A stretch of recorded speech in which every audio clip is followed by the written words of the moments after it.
¿Cómo están, amigos? Bienvenidos al episodio número 2 de esta segunda temporada. Hoy vamos a estar continuando con la temática asesinos argentinos. El capítulo anterior estuvimos charlando sobre Matteo Banks. Si no lo viste, te recomiendo que lo hagas porque es un caso tremendo. Soy Narbustrack y ya mismo le doy la bienvenida a mis dos compañeros y amigos, Matías Zuniria y Esteban Dilo. ¿Cómo están, amigos? ¿Todo bien? ¿Cómo va? ¿Ahora sí estoy grabando? Sí. Creo que sí.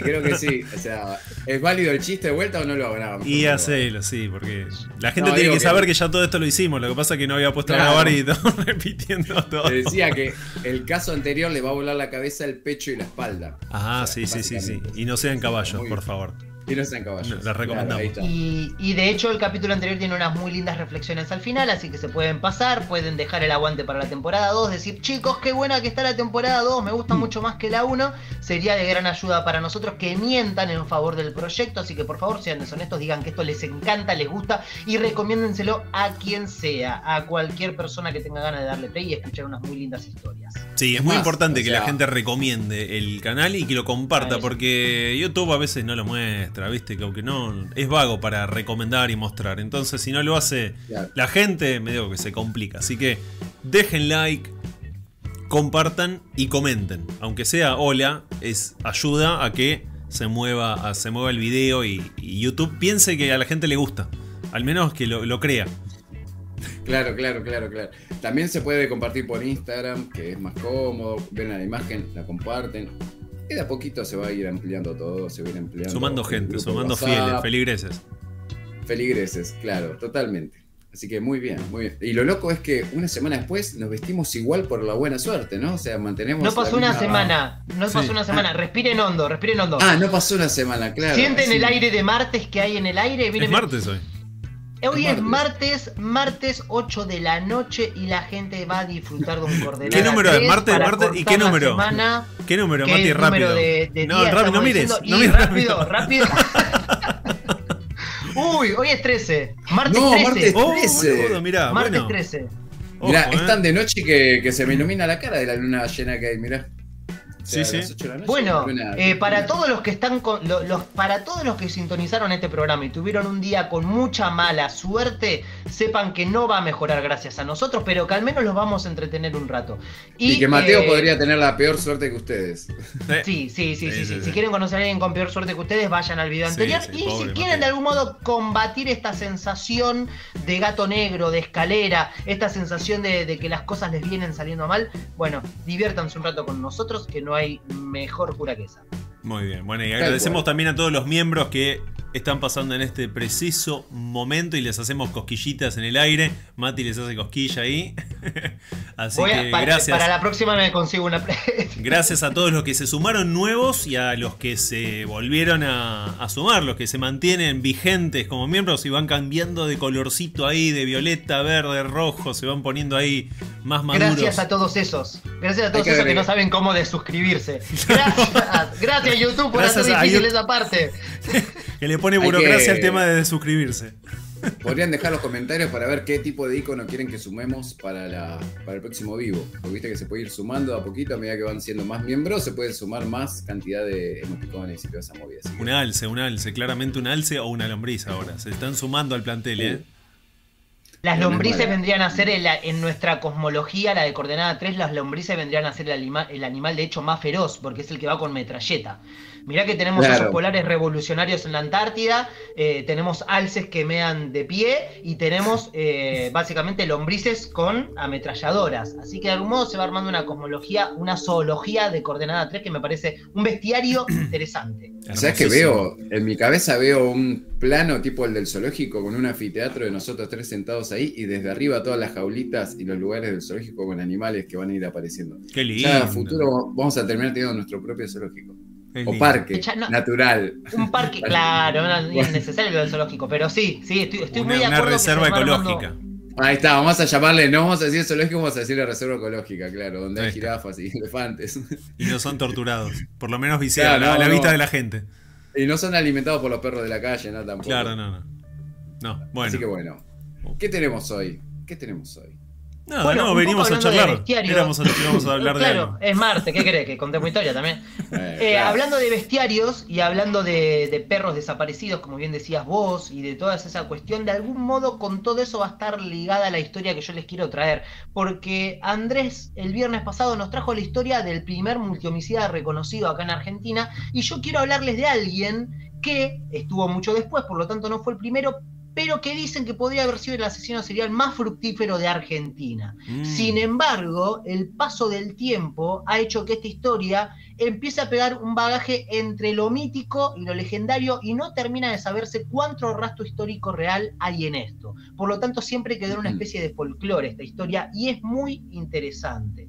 Muy bueno. Voy a hacerles un pequeño preámbulo, porque vamos a tener que conocer muchísimo de seres de la noche y seres oscuros para conocer esta historia. Y el pequeño preámbulo que les quiero hacer es cómo arranca todo esto, cómo arranca el final de todo esto, que básicamente nos va a ubicar el 14 de febrero, Día de los Enamorados.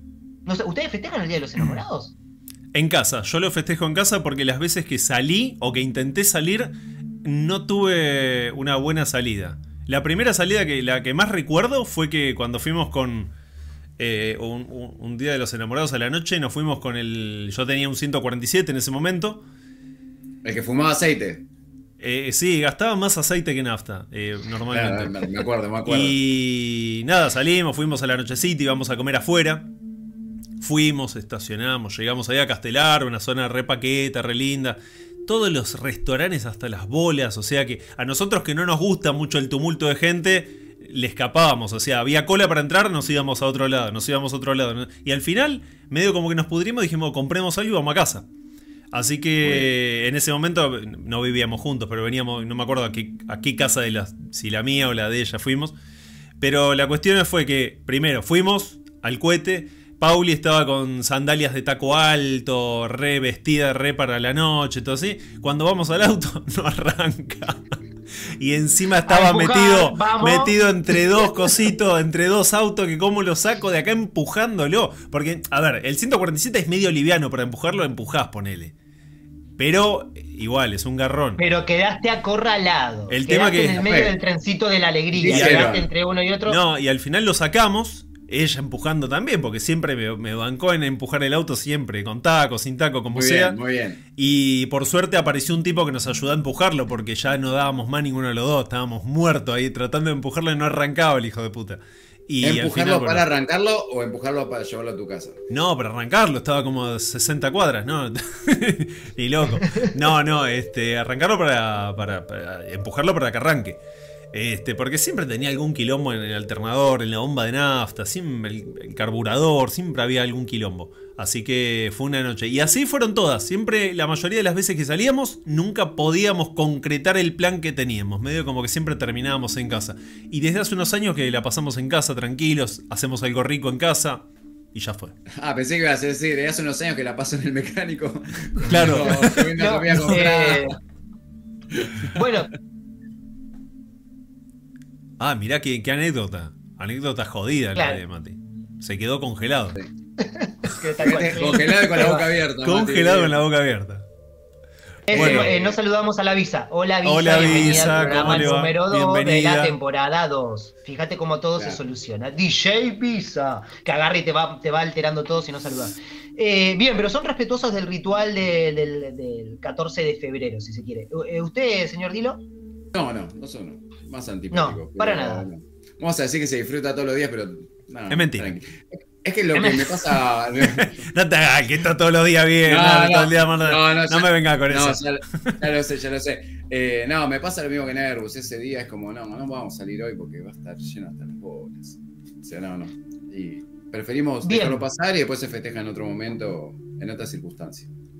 Bien, la crónica que les traigo de algún modo arranca un 14 de febrero porque fue el día en el que las cosas empezaron, mejor dicho imposible, empezaron a salir a la luz. Porque un 14 de febrero, más precisamente del año 1960, y más precisamente en Monteros, que es una localidad que queda en el centro de Tucumán, una provincia argentina para el que no lo sepa, ese 14 de febrero, a la madrugada, un grupo de policías, y cuando digo un grupo estamos hablando de que era ya un grupo comando, que cayeron muchísimos patrulleros, cayeron directamente a lo que sería la la periferia del pueblo, donde había unas cuevas y rodearon una de las cuevas del lugar. La policía. ¿Por qué? La policía. Bueno, llegaron los patrulleros a la madrugada a hacer una emboscada. Decidieron ir a buscar a alguien que se escondía en esas cuevas, pero a la madrugada. Perdón, si había una cueva era tiros y antorcha, prender fuego todo, de nafta, tiros, todo. Además, imaginen... Ahora, yo un paréntesis antes de saber lo que vas a contar. O sea, imagínate, 14 de febrero, no tenés lugar donde ir porque está tu familia en tu casa y la familia de ella en la casa de ella. Y ya fue, vamos a la cueva que no pasa nada. Claro, cae la cana. Cae la trucha ahí y todo. Bueno, no había...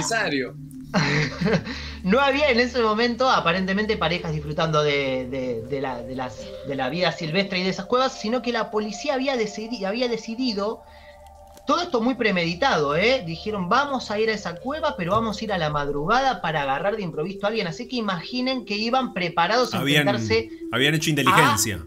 Habían hecho inteligencia y estaban preparados a enfrentarse a algo grave, según ellos suponían. Rodean la cueva, dan a voz de alto.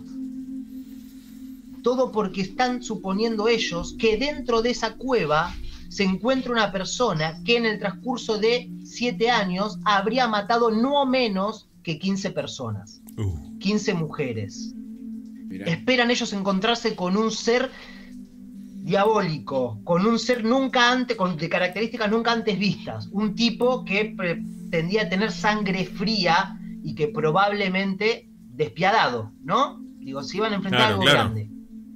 Sin embargo, cuando dan la voz de alto, sale de la cueva un joven desgarbado, de 20 y pico de años, muy flaquito, medio como perdido, ¿no? Con todos esos reflectores en la cara, mirando, abriendo muchos los ojos, y la policía se queda extrañada. ¿Qué está pasando? ¿Quién es esta persona? Para descubrir qué está pasando, quién es esta persona, y qué va a pasar una vez que la policía llegue hasta ahí, vamos a hacer un pequeño viaje en el tiempo. Vamos a quedarnos en Montero, vamos a ver quién fue esta persona, pero lo único que le voy a adelantar es que este individuo había sido bautizado como el vampiro de Tucumán, o el vampiro tucumano.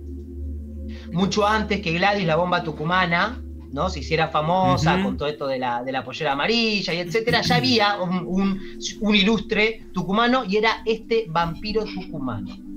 Pero si hablamos de vampiro, por supuesto, amigos, me gustaría hacer un pequeño recuento de cosas, porque yo sé que el vampiro es un ser de estos ancestrales, de estos mitológicos, que llama la atención de muchos, así que me gustaría hacerles una pequeña historia breve de lo que fue el vampiro en la cultura general, porque está muy conectada con este caso, porque en este caso van a mezclarse todo el tiempo la ficción y la realidad. Y ahora van a ver por qué.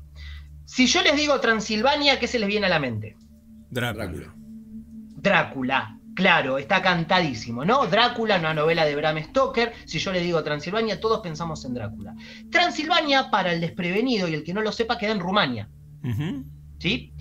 En Rumania iban a ser una persona, justamente en Rumania, que iba a estar muy ligada a todo lo que es el vampirismo, Drácula y etcétera. Y no iba a ser ni el escritor de Drácula, ni el mismísimo Drácula, sino que estamos hablando de alguien, de un actor más precisamente, que se llama Bela Fedor Deslo-Blasko, que quizás muchos de ustedes conozcan como Bela Lugosi. Sí, Bela Lugosi nació en Rumania. Bela Lugosi fue un rumano que desde muy chico su padre lo abandonó, lo dejó a la buena de Dios, él se empezó a dedicar a hacer sus cosas, empezó a tener muchos oficios hasta que descubrió que era muy bueno actuando. Rápidamente, todo esto en el año 1880 y pico, rápidamente empezó a ser elegido para los castings porque era una persona con mucha habilidad para la actuación desde muy pequeño. Ya en su tierna juventud supo interpretar papeles de los más renombrados, como Macbeth en la obra de Shakespeare, llegó a ser de Jesucristo en una obra, y pasó a ser un tipo que iba cada vez más buscado por los directores de turno. Hasta que en determinado momento lo convocan para hacer una película de terror. Una película de terror que se llamó La cabeza de Jano. Y fue dirigida, y miren cómo todo empieza a mezclarse de a poco, fue dirigida por un director que se llamó de apellido Murnau. Si yo le digo Murnau, ¿a ustedes se les viene rápido algo en la cabeza? No. Murnau Esto se lo voy a preguntar. Acá tienen. Gilla Murano se me viene a la cabeza, pero no. Falta una letrita. Tienen unos segundos los que estén del otro lado para decir quién es Murnau. A ver si el que lo sepa lo puede escribir en este momento. A ver. Bela Lugosi trabajó para el director Murnau en una película de terror, y unos años después Murnau sería uno de los grandes referentes del cine alemán, del expresionismo alemán, y iba a dirigir una película que se llamaba Nosferatu. Otra película de vampiros. La típica película donde hay un vampiro que es pelado, que tiene orejas puntiagudas, que tiene unos colmillos al mejor estilo cuando Lisa necesita frenos. ¿Vieron? Plan dental. Lisa necesita frenos. Tiene los dientes así como muy... No es el típico vampirito con los dientes de acá, solo los colmillitos muy prolijados, sino que tiene una boca llena de dientes como desparejos y puntiagudos. Sin bracket, exactamente. Murnau iba a ser el que iba a terminar dirigiendo tiempo más tarde la película Nosferatu. Acá quiero abrir un paréntesis. Nosferatu era una adaptación libre de Drácula, de Bram Stoker. Pero ¿qué pasa? En ese momento no habían podido acceder a los derechos de autor del libro, entonces para evitarse problemas con los herederos de Bram Stoker, lo que hacen es hacer una historia de un vampiro que llega a un lugar medianamente basado en el libro Drácula, pero le robaron, pero le pusieron otro nombre. Le dijeron, este va a ser el conde no sé cuánto, y aparece en este lugar. Contrachoreada la historia. Transilvania. Esto transcurre en Transilvania, el conde Pátula. Bueno, y le ponen como todo una serie de condimentos particulares para diferenciarla, para evitarse pagar los derechos de autor, y hacen Nosferatu. Hay un pequeño mito urbano sobre Nosferatu. Dicen que en la película Nosferatu, el que le dio vida a Nosferatu fue un actor alemán cuyo apellido es Schreck. Que Schreck en alemán encima es algo así como miedo, terror. Terror significa. Este autor era un autor muy de método. O sea, él se caracterizaba de primera hora, era el primero que llegaba, se caracterizaba, y cuando alguien le decía, Shrek, ¿cómo andás? Él miraba y te decía, yo no soy Shrek, soy el conde, si me vuelves a decir Shrek, te muerdo el cuello. Y él vivía en esa, ¿no? Claro. Pesado. No, te quiero decir que tenés el auto mal estacionado. Yo no intenso. Bueno, vine volando. Bueno, el tipo era un intenso. Pero a tal punto que mucha gente en el set de rodaje de Nosferatu, corre la leyenda hasta el día de hoy, llegó a considerar que era cierto que él de algún modo estaba embebido por ese personaje y tenía algunas virtudes de vampiro, ¿no? Porque algunos decían, che, lo acabo de ver al actor ayer que se metió ahí atrás de las cabinas y cuando fui a ver no había nada. U otros decían, che, desapareció un perrito que siempre venía acá al rodaje, que siempre estaba acá con nosotros, desapareció y casualmente hoy lo vi a este chabón con la mano ensangrentada. Y empezaron a correrse ese tipo de rumores. Incluso el director de la película en un momento dijo, la película fue bastante barata, dijo el director, porque todos tuvieron un salario mínimo, menos el actor principal, el que hacía del conde, porque a él le pagué con sangre, dijo. Lo dijo con total seriedad, muy probablemente para alimentar el mito de la película, pero con lo largo del tiempo se llegó a crear este mito. De hecho hay una película que se llama La sombra del vampiro que habla de esto, de cómo en realidad en el rodaje de Nosferatu hubo un vampiro de verdad. Entonces hubo ahí como todo un rodaje. Pero bueno, salgamos de este paréntesis y volvamos al señor Bela Lugosi. Bela Lugosi formaba parte en Rumania de el Club de Trabajadores Teatrales de Rumania, que era un grupo comunista. Era bastante zurdito, el bueno de Bela, y en determinado momento, por unas cuestiones que tuvieron que ver con una persecución política, termina yendo a Alemania. En Alemania le sigue yendo muy bien, de hecho trabaja para el director que va a hacer la película Casablanca. O sea, fíjense cómo su carrera es en un increscendo constante. Sí. Va creciendo, y en determinado momento, obviamente, como ya dijimos, él pertenecía a los comunistas, en un momento Alemania llega el régimen nazi, entonces Bela Lugosi casó todas sus valijas y volvió a emigrar. De Rumania a Alemania, de acá. Dijo, me la tomo. De acá me la tomo porque yo quiero tener un futuro como buen actor, dice, y se va. Y va a llegar a un lugar que le va a cambiar la vida. Porque ahí sí, si yo digo Bela Lugosi, ¿ustedes saben cuál es el papel que lo hizo famoso a Bela Lugosi? No, yo no. ¿Saben? Sí, el de Drácula. O sea... Muy bien, Bela Lugosi llega a Estados Unidos. ¿Y qué pasa? Él hablaba rumano, tenía un tono muy particular. Era el Drácula perfecto. Era como medio... Él no sabía hablar inglés, sino que leía por fonética los guiones y todo le quedaba con una acentuación extranjerísima. O sea, era muy difícil darle cualquier otro papel que no sea de rumano que está haciendo de extranjero, ¿no? Porque era muy difícil. O de Terminator, pero todavía no estaba el guión. Todavía no estaba el guión terminado de Terminator, entonces dijeron, vamos a darle, en 1927 se hace una adaptación, ahora sí, le pagan a los herederos de la familia Stoker, de Bram Stoker, del escritor de Drácula, ahora sí le pagan los derechos y se hace la adaptación para Broadway de Drácula, a quien llaman al bueno de Bela Lugosi, que encima tenía esta conexión, era rumano, como el personaje Drácula, tenía el tono incorporado, tenía una postura muy dura, él hacía, hablaba todo una cosa, entonces dijeron, bueno, el papel ideal. Cuando se estrena Drácula en el teatro, causa un furor, a la gente le encanta, el personaje del vampiro con esta cosa de seducción, con esta cosa de sufrir por su inmortalidad, con esta cosa tan sensible y humanista que tiene el vampiro a pesar de ser un ser sobrenatural, hace que la gente conecte de toque. ¿Qué año fue más o menos esta película? Esto fue una obra de teatro en 1927. 1927. Pero ¿qué pasa? Como bien decís vos, rápidamente, el furor de que a las cosas le estaban funcionando bien, deciden hacer la primera adaptación cinematográfica de Drácula. Obviamente dijeron, vamos, sigamos con Bela. Claro. Sigamos con Bela. No lo largamos más. No lo largamos más. Y de hecho, un poco, Andrés, de eso se trata. No fueron los productores los que dijeron no lo largamos más, sino que cuenta el mito que de algún modo el que decide no largarlos más es Drácula a Bela Lugosi. Porque Bela Lugosi a partir de ahí empieza a estar casi sometido al personaje de Drácula. Hace la adaptación cinematográfica. La adaptación cinematográfica es una bomba. En ese entonces está la época dorada de los personajes, los monstruos de la Universal, ¿no? Drácula, el hombre lobo, Frankenstein, la momia, el monstruo de la laguna. Era la época dorada de los monstruos más emblemáticos. Y Bela Lugosi encabezaba, orgulloso, el ser de las tinieblas. Entonces lo llaman para esa, le hacen una segunda película, también está él, hacen una serie adaptada, por supuesto iba a estar él, hacen apariciones en circos, está él. Digo, él se había vuelto de algún modo... llevaba la capa puesta todo el día. Aparte, claro, Romano no entendía una goma inglés, los contratos, no entendía nada, lo explotaban como el mejor al pobre viejo. Exactamente, Bela Lugosi de algún modo empieza a ser reconocido como una figura de carácter internacional, mundial, por representar al conde Drácula. Nadie le validaba sus otras películas. De hecho, cuando él trataba de estrenar alguna otra película, tratando de explotar alguna de sus otras facetas, le decían muy lindo, pero ¿cuándo sale la nueva de Drácula? Claro. Bela Lugosi, lejos de renegar de esto, sigue exprimiendo el jugo a Drácula, pero todo tiene un precio, amigos. Porque ¿qué pasa? Todo le va muy bien hasta que en determinado momento las películas de terror que se habían convertido en un furor empiezan a ser parodiadas. Y en esos momentos salen cosas como la novia de Drácula, la novia de Frankenstein y Drácula se van de jodas. Empiezan a salir películas que de algún modo empezaban a ser más como Mingo y Aníbal contra los fantasmas en tierras locales, ¿no? Esta clase de películas que empiezan a mofarse del miedo. Empiezan a decirte, che, ¿viste que vos le tenés miedo a esto? Mirá, vamos a hacer una película de risa, pero en una casa embrujada. Claro, Frankenstein contra Drácula y empiezan a ponerlos en contra.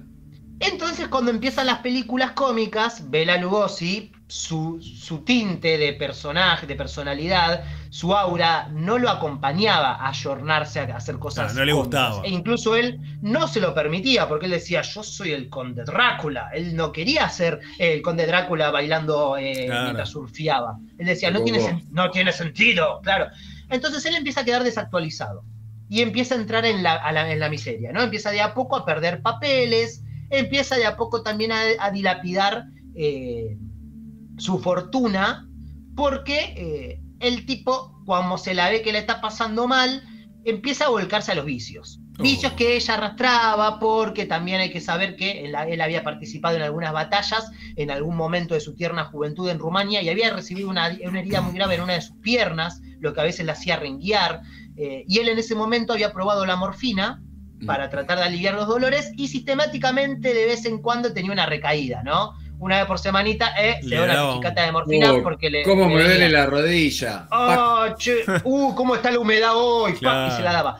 Cuando el trabajo le empieza a menguar, Bela Lugosi empieza a enchufar morfina a lo bobo, ¿no? Morfina. Esto trae un montón de consecuencias para su salud, pero también un montón de consecuencias para su bolsillo, porque conseguir morfina no prescripta era un problema que solo podían solucionar la gente con mucha guita. Así que él pagaba fortuna y tenía morfina.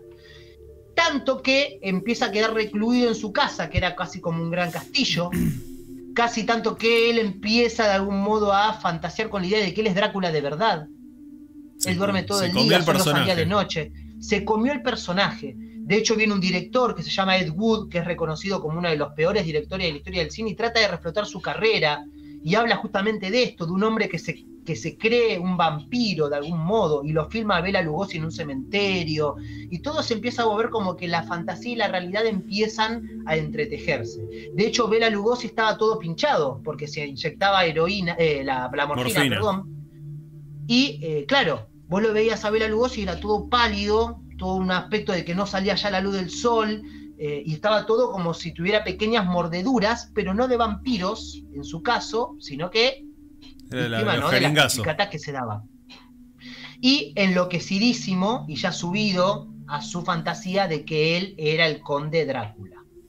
Nadie lo pudo hacer creer de lo contrario, hasta que, indefectiblemente, a sus 73 años, más precisamente en 1956, Lugosi muere de un infarto.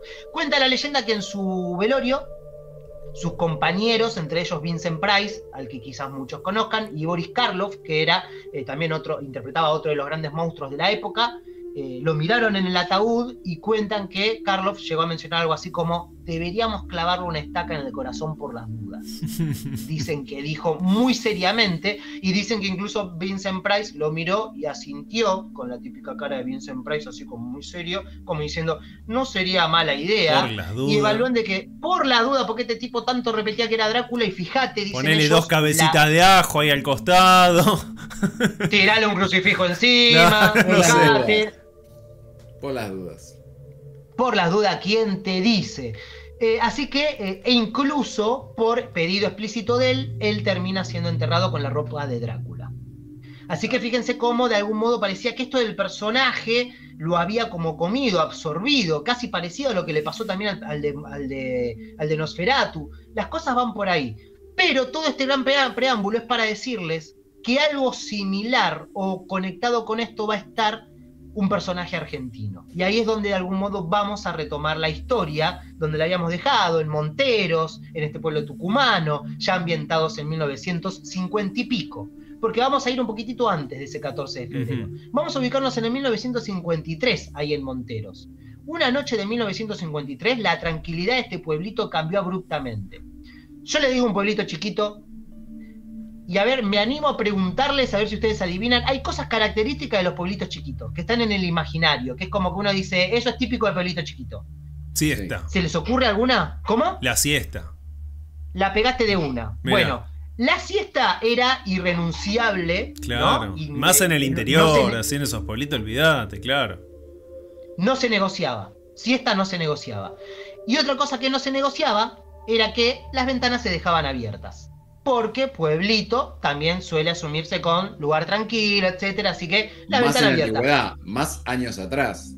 Más años atrás. Antes era como, no pasa nada. 1953, Monteros, ventana abierta de par a par, porque la gente decía, lo peor que te puede pasar es que entre un mosquito.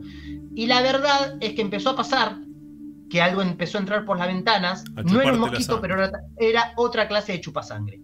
Porque una siesta que se hizo tardía, a primeras horas de la tarde, una mujer de Monteros aparece muerta por alguien que entró por la ventana, y no solo muerta, sino que con una gran mordida en el cuello y mucha sangre de su cuerpo faltaba. Estiman, porque ven una carnicería, ¿no? Porque ven sangre por todos lados, pero también dicen, el cuerpo tiene, por la posición del cuerpo, por cómo está, por cómo se nota el color del cuerpo, que parte del cuerpo se perdió mucha más sangre de la que se ve acá. Y llegan a la conclusión de que alguien había sacado la sangre de esa persona. Obviamente todavía no habían entrado en el plan de la superstición, ¿no? Porque algunos dijeron, ¿qué estará pasando acá? Pero un carnicero que hace morcilla, claramente. ¿Qué estaba pasando, no? Porque a esta mujer le faltaba la sangre. Y entonces algunos empiezan a decir algo así como, cuidado con el sátiro de la ventana, pero aparece un periodista un poco más ávido, un poco más canchero para poner los nombres, y la pega con el vampiro de la ventana. Dice, che, ¿por qué no le ponemos el vampiro de la ventana? Claro. De toque, era de Crónica. Claro, tal cual. Era el futuro fundador de Crónica, se le ocurre decir, el vampiro, ¿por qué no le ponemos el vampiro de la ventana? ¿Qué es sátiro de la ventana? La mitad de la población no sabe lo que es un sátiro. Ponele el vampiro. Le ponen el vampiro de la ventana y ahí sí. ¿No? Cuando uno nombra las cosas, hay una teoría que dice que cuando vos le pones el nombre, de algún modo la resignificás. Entonces, cuando dijeron vampiro, la gente empezó a preocuparse un poquitito extra. Pero dijeron, bueno, tranquilos, a ver, no está muy comprobado qué pasó. Un par de noches después... Menos mal que era una casa y no un departamento, sino era el hombre gato vampiro de Tucumán. Olvídate, claro, hubiera estado cada vez más complejo.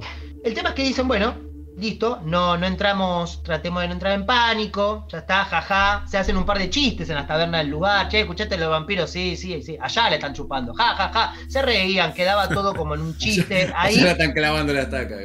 Hasta que de repente, pum, otra muerte. Características similares. Una mujer había dejado la ventana abierta, se le entraron por la ventana, aparecen rastros de sangre por toda la habitación, mordedura en el cuello y la clara conclusión por parte de los forenses de que faltaba más sangre en el cadáver. Ya no era un chiste ahí, ya los chistes. Ya no era un chiste, ya dejaron los chistes del lado y empezaron a cerrar las ventanas por lo pronto. Calculo que ahí, sí. O sea, no hacían un análisis de la cantidad de sangre que había en el cuerpo, es más o menos a ojímetro, está pálida, está más o menos chupada ahí. Es un poco así, ¿no? Hay algo, acá apelemos a que si hay alguien que sabe, sé que tenemos expertos de todas las vertientes entre nuestros seguidores, así que si hay alguien que sepa cómo en un análisis forense descubren que falta sangre en un cuerpo, es el momento para que se luzca y nos desasne a todos y deje acá su comentario, claro. Pero haciendo... Sí. En este caso es más o menos hacen, a ver, no, si le falta un montón de sangre, 2 litros y medio es el vampiro, más o menos así era. Más o menos así, y ellos decían, bueno, falta sangre en el cuerpo y esto, así que, ¿qué empieza a pasar? Ya la gente no se lo toma risa y lo segundo que hacen es empezar a cerrar las ventanas. Bueno, cortemos con esto de dejar la ventana abierta porque evidentemente no va a funcionar, así que, ventanita cerrada. Qué calor, cerrada. ¿no? Qué calor, Montero, Tucumán, sin aire acondicionado. Prefiero embargo, que me coma un vampiro. Voy a dejar claro, mirá. Ya fue. Sin embargo, a pesar de que toman las medidas y los requisitos necesarios, unos días después, nueva víctima, le abren con un golpe la ventana, se empieza a repetir todo lo mismo. Así pasaban los meses, iban apareciendo víctimas. Todas siempre iguales, con las siempre mismas con características. Siempre eran mujeres, siempre con una mordedura en el cuello, siempre le faltaba sangre en el cuerpo, siempre la persona había entrado por la fuerza a la casa, generalmente usaba las ventanas. Ya la gente de Monteros empiezan a pasar los meses, y no solo los meses, sino que empiezan a pasar los años. Y empieza a hacerse común en Montero que saquen la conclusión más o menos de que el vampiro, esto al que ellos habían autollamado vampiro, tenía un promedio de 3 víctimas por año. Decían mínimo 3 víctimas por año va a andar. Entonces hasta había algunos que habían sacado ya sus propias conclusiones, ¿no? Decían, bueno, es un vampiro que más o menos se ve que necesita 3 víctimas anuales para luego mantener más o menos su espíritu calmo, y era como un monstruo local con el que habían aprendido a convivir. Claro. ¿No? Digo, de algún modo, era el vampiro de Montero.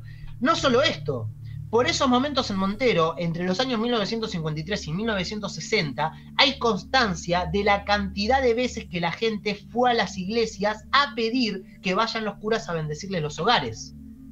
Hay constancias que en Montero, desde el año 1953 a 1960, los policías, cuando vos te recibías en la fuerza policial, te daban un rosario y te decían colgátelo, y que le decían, bueno, es como una cuestión de religión, porque ser policía es un oficio de riesgo, y te decían sí, pero más allá de eso, es por si alguna vez te toca enfrentarte al vampiro. Al vampiro de la ventana. Entonces, al vampiro de la ventana. Entonces, de algún modo, el vampiro de Montero se había vuelto un ser célebre, si se quiere decirlo de algún modo, entre la gente que habitaba Montero.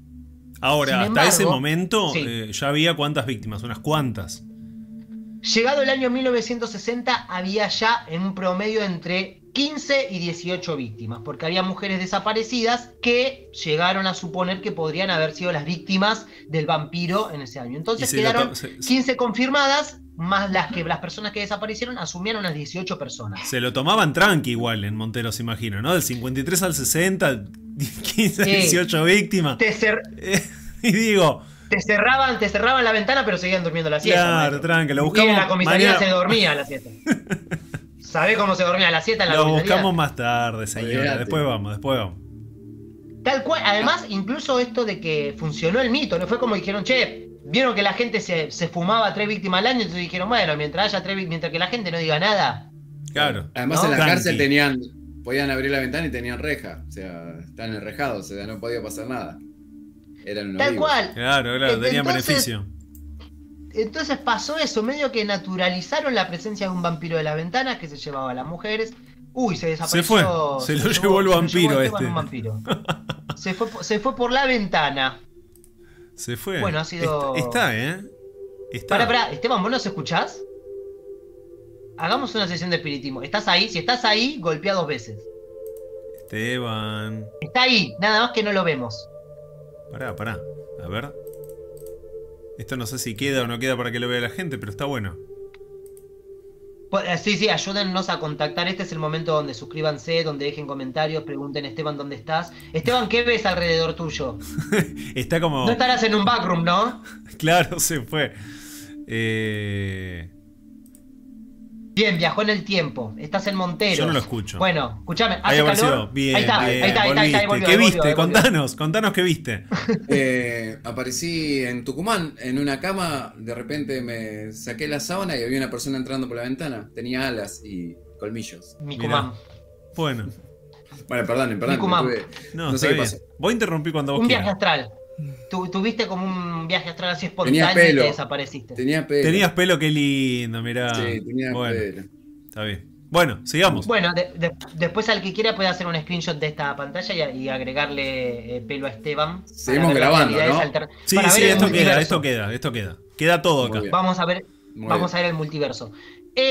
Transcurrido este tiempo, si bien la gente se había acostumbrado, ya otra porción de la población hacía años que de algún modo venía diciendo, che, dejémonos de joder porque van a seguir desapareciendo mujeres igual. De hecho, fue una agrupación de mujeres que empiezan a decir basta porque claro, ¿qué pasó? Muchos de los hombres de Montero te decían, bueno, no pasa nada, es el vampiro, pero claro, desaparecían las mujeres siempre. Claro. ¿No? Entonces los policías te lo tomaban, che, a una mujer la mataron, no sé qué, bueno, tranqui, es el vampiro, son 2, 3 muertas al año y se corta, tranca. Pero claro, las mujeres querían dejar de aparecer asesinadas.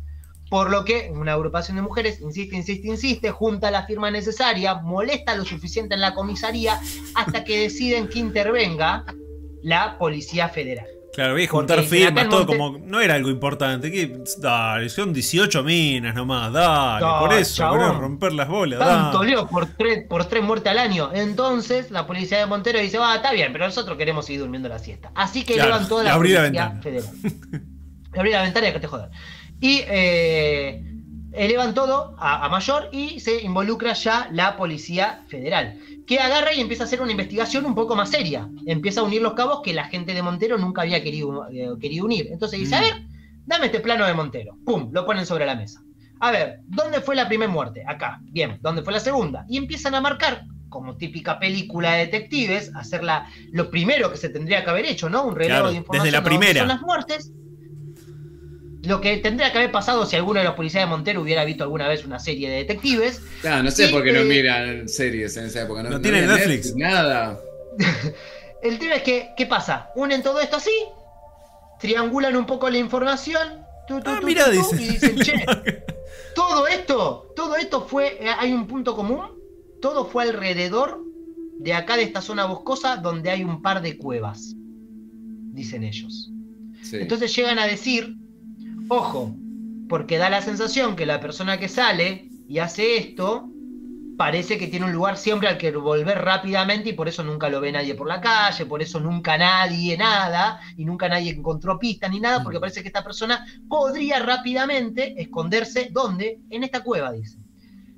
Hacen un círculo rojo alrededor de la cueva, arman un mega operativo y el 14 de febrero, aprovechando que el pueblo estaba en la festividad de San Valentín y aprovechando que esa madrugada todos estaban festejando el Día del Amor en su intimidad, deciden hacer una emboscada, más precisamente la emboscada con la que comenzó nuestra historia. ¡Wiu! Paran todos los patrulleros, dan la voz en alto, y de esta cueva, como bien les dije al principio, esperando ellos encontrar un vampiro, un ser horripilante de la noche, un sádico, sale este muchacho, flaquito, jovencito, 25 años, lo agarran, lo reducen, se le tiran encima, obviamente todos con el crucifijo, nadie quería jugársela mucho, lo tiran al piso, lo inmovilizan, se meten en la cueva, descubren que en la cueva tenía un colchón, vivía en una situación deplorable, comía cosas ahí, tenía cosas que había robado en basureros, o sea, comía comida de la calle, usaba la propia cueva como baño, por lo tanto vivía en una situación bastante poco higiénica, y dicen, bueno,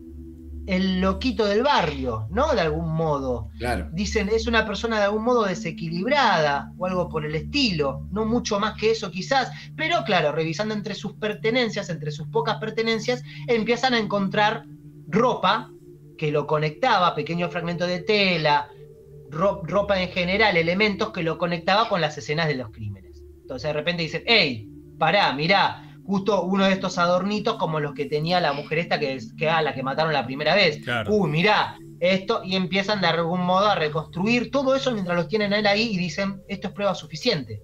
Este muchacho, del que nada sabemos todavía, es el famoso vampiro tucumano.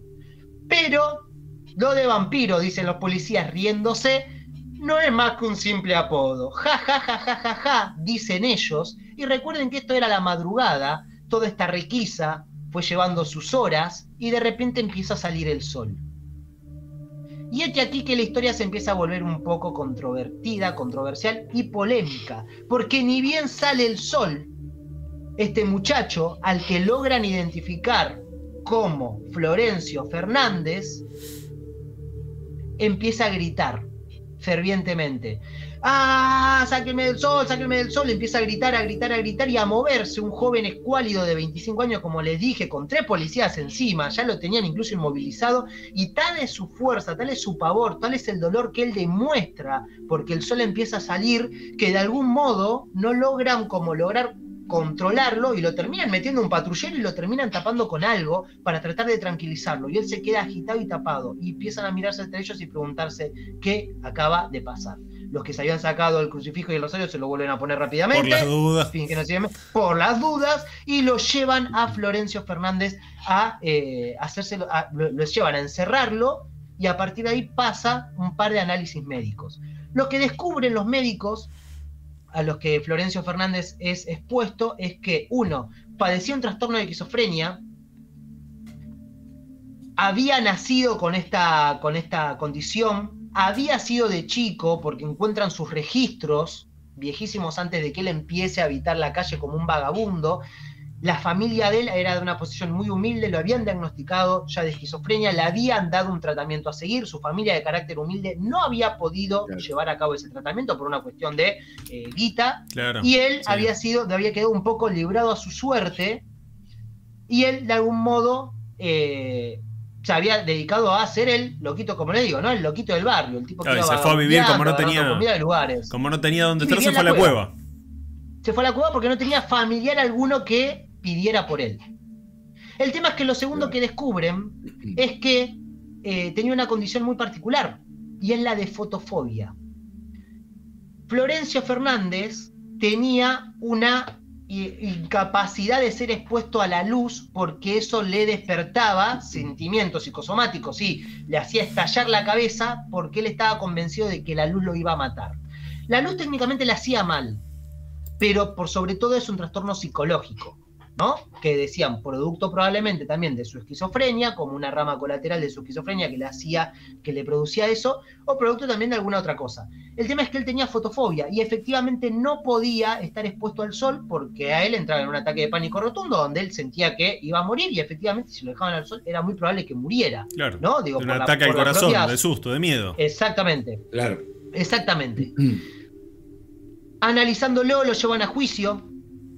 Analizándolo, llegan a la conclusión de que es inimputable, de que realmente por su condición no pueden meterlo a la cárcel, sino que lo tienen que internar en un psiquiátrico. Una de las pocas declaraciones que logran sacar en limpio de él es que él dice que cuando tenía 15 años ve en el cine de Monteros una reposición de una película que daban en ese cine. ¿Y qué película imaginan que fue a ver al cine? Terminator. Justo la de Bela. Chatrán. Drácula de Bela Lugosi. Claro. Chatrán, claro, película que ha traumado gente. Florencio Fernández había ido a ver al cine la reposición de Drácula de Bela Lugosi.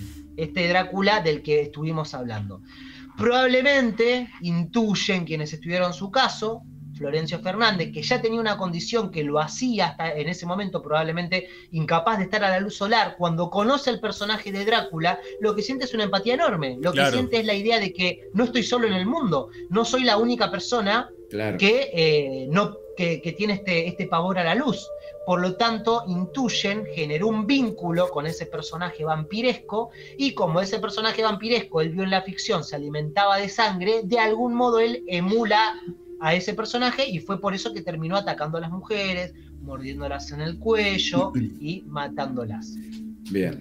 Florencio Fernández termina en un, como le dije, en un hospital psiquiátrico, y en ese hospital psiquiátrico va a pasar 8 años y luego va a morir. Siendo muy joven, porque recuerden que tenía 25 cuando lo atraparon. La versión oficial dicen que murió de causas naturales, y es lo único que dice en su certificado de muerte. Causas naturales para una persona de 30 y pocos es casi que enigmático, ¿no? De cuál es la causa natural de una persona de 30 y pico. No está aclarado. Sin embargo, hay otras versiones. Una de las versiones dice que, cansado de no poder acceder a una nueva víctima, lo que había hecho Florencio Fernández era empezar a atacar a animalitos que se acercaban al hospital psiquiátrico, hasta que, un poco parecido a lo que hace el petiso orejudo, comete el error de atacar un animalito que era la mascota de los otros residentes. Entonces termina chupándole la sangre a un gato, matándolo. Claro, lo hizo mierda. Y cuando mata al gato, el resto de los residentes terminan acabando con su vida. Para mí, otra versión, sí. No sé qué versión me vas a decir, pero para mí en un fin de semana le dieron unos fideitos con pesto. A Schioli. Y chao. Ahí lo liquidaron. No se dio cuenta, no le avisaron y a la mierda se fue. Tal cual. Y la ingesta indiscriminada de ajo le termina haciendo mal. Otra de las versiones lo que dice es que efectivamente él, convencido de que si no tomaba sangre humana iba a perecer, atacó a otro de los internos, y en una lucha con otros internos terminó. Los otros internos lo sacaron a la luz del sol para que él sufriera por haberle hecho lo que le hizo al otro, y termina muriendo. Y una tercera versión dice que, haciendo un estudio sobre la gente que había en el psiquiátrico durante esos años, faltaba gente. Y lo que dicen es, muy probablemente este Florencio Fernández se había escapado, porque no era loco que en esos lugares que hospedaban, irónicamente, a los locos, estas personas se escaparan. Entonces dicen, es muy probable que Florencio Fernández se haya escapado. Bien. Para muchos, Florencio Fernández padecía esta condición de esquizofrenia que lo hacía creerse un vampiro, pero a lo largo de los años, la idea de que Florencio Fernández quizás haya sido un vampiro de verdad ha ganado lugar entre algunos creyentes de estas cosas, que dicen, bueno, nada demuestra, porque la verdad que nunca lo pudieron poner al sol, al tipo, por una cuestión de que él acusaba esto, finalmente nunca fue expuesto al sol. La realidad es que se alimentaba de la sangre de las personas. Entonces, de algún modo, muchos llegaron a preguntarse, ¿y si realmente se trataba de una persona con alguna condición vampiresca? ¿Y si realmente logró escapar, y hoy en día, habiéndose escapado de Montero en el año 1968, a partir de ahí siguió sus andadas por el país? Y hoy en día, quién sabe en qué lugar del territorio, o vaya a saber uno por dónde, todavía se encuentra vagando Florencio Fernández. Sí, porque estaría vivo todavía, ¿no? Grandecito, pero andaría. Y pero si es un vampiro... se fue Mati. Si es un vampiro, exacto, sigue vivo por siempre. Ah, claro, es verdad. Claro, tiene no sé cuánto tal vive. Cual. Los vampiros no mueren nunca, ¿no? Los vampiros. No. A menos que está acá en el corazón, lo decapiten, o una serie de cosas que hay que hacer con el cuerpo de un vampiro. Yo tengo un detalle. Sí. Si él era vampiro y le hacía mal el sol, ¿por qué atacaba a la hora de la siesta? Porque era cuando empezaba a caer el sol. Ah, tardecita. Salía en el ocaso. Bien. También hay un comentario sobre este muchacho que dicen que también cuando lo alumbraban con una linterna también causaba el mismo efecto que el sol. la luz era como que lo ponía mal, lo ponía violento. La fotofobia, por eso también imaginamos, ahora eso tendría un poco más de sentido, ¿por qué vivía en una cueva, verdad? Digo, una cueva, si se caracteriza por algo, es por ser un lugar oscuro, evidentemente sin ventanas, lo que hace que estar en el fondo de una cueva, claramente estás en la oscuridad rotunda.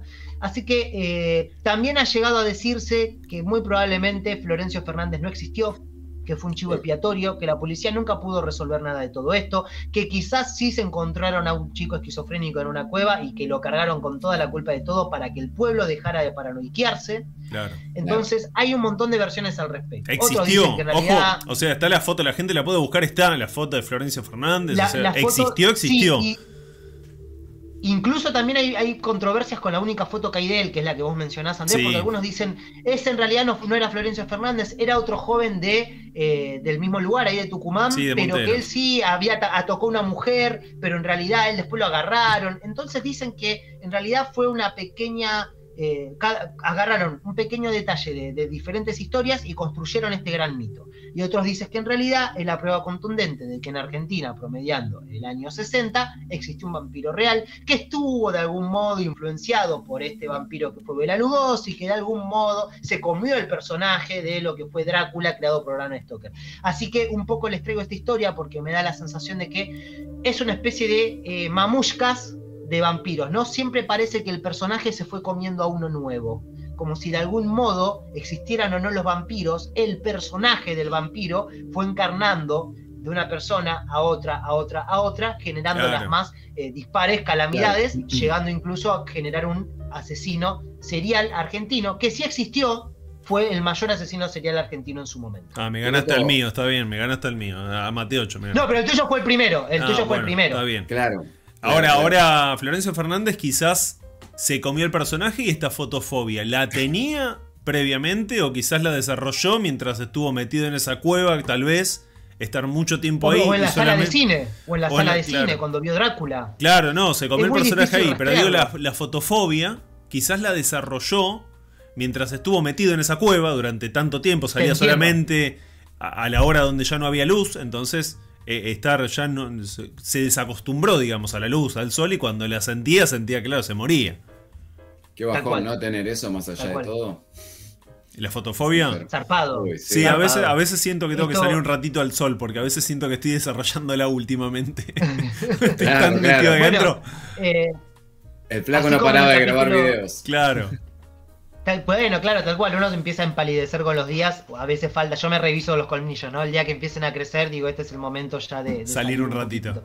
Pero así como en el capítulo anterior de algún modo analizábamos cómo era y cómo se manejaba la justicia o las cosas en otra época, acá también un poco es analizar este tipo de cosas, ¿no? Digo, ¿qué habrá pasado en ese momento? ¿Qué cosas habrán llevado a que se hable de este vampiro? ¿Habrá existido? ¿No habrá existido? Así que bueno, nuevamente son ustedes los que están del otro lado, los que pueden decirnos qué opinan al respecto. Y de algún modo también a mí me termina quedando la pregunta al final, ¿no? De qué atractivo pareciera que es el personaje del vampiro. El vampiro es un personaje ya histórico, siempre, claro. Eso te iba a decir, porque si no hubiese existido el personaje en sí, él no hubiese entrado por una ventana, porque el vampiro siempre entraba por las ventanas, volando, lo que sea. No hubiese mordido un cuello. Quizás hubiese sido otro tipo de asesino.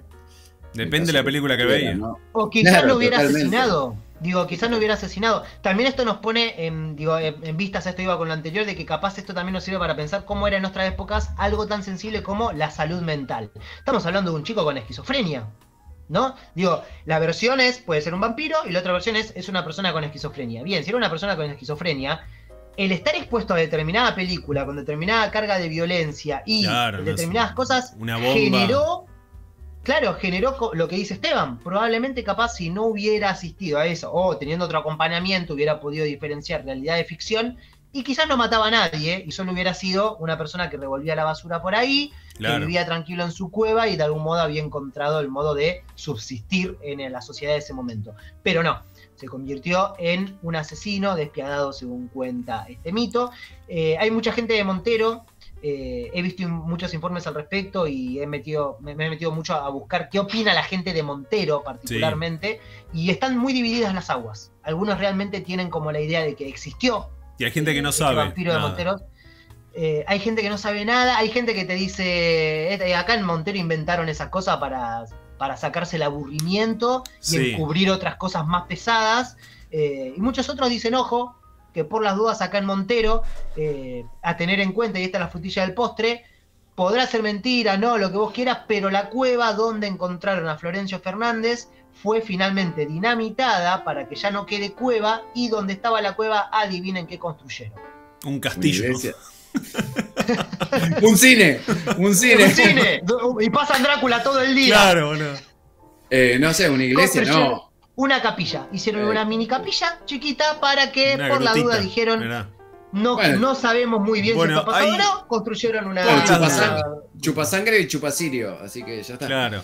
Vos sabés que parte de lo que es que se cree que es un mito y no, es porque, si no me equivoco, un periodista de la Gaceta de Tucumán, que estuvo investigando toda esta movida, llegó a varias conclusiones. Primero, de que no había reportes policiales de la época de la detención de este tipo, como que no había nada, que también se atribuía a un incendio que hubo donde todo se perdió y demás cuestiones. Después, que decían de que la historia no se creó en Monteros, sino que la había creado otro periodista en otra provincia, que fue en La Rioja, y de ahí se empezó a desparramar por todos lados.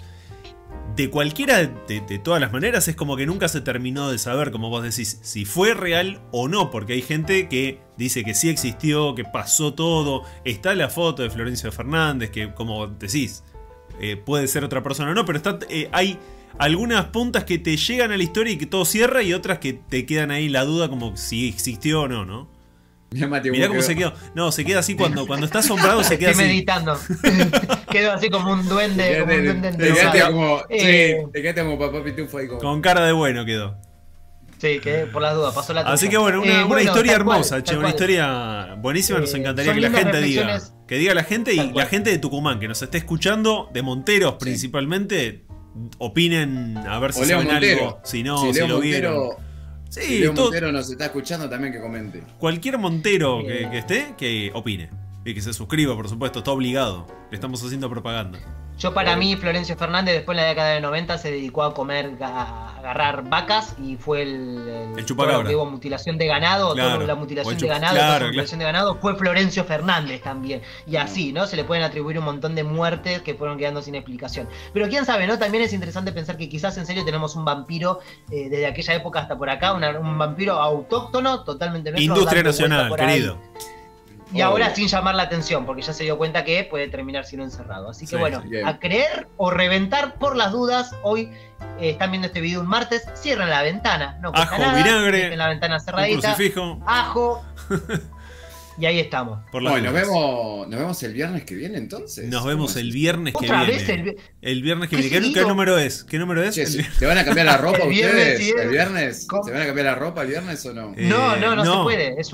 ¿Es de la suerte? Claro, porque tiene que ser cuando mantenemos la misma temática, siempre igual, exactamente igual. Y afeitarnos, todo lo mismo. Todo igual, tiene que estar todo. Todo igual vamos a estar. La gente también se tiene que volver a poner la misma ropa. Exactamente, todo igual. La gente que no se la pongan. Bueno, amigos. Nos vemos el viernes 16 a la misma batihora en el mismo Baticanal. El mismo batitraje. Así Y vamos a seguir hablando, obviamente, como ya habrán adivinado, lo que va a seguir es más asesinos seriales argentinos. Sí, y esta vez una historia más.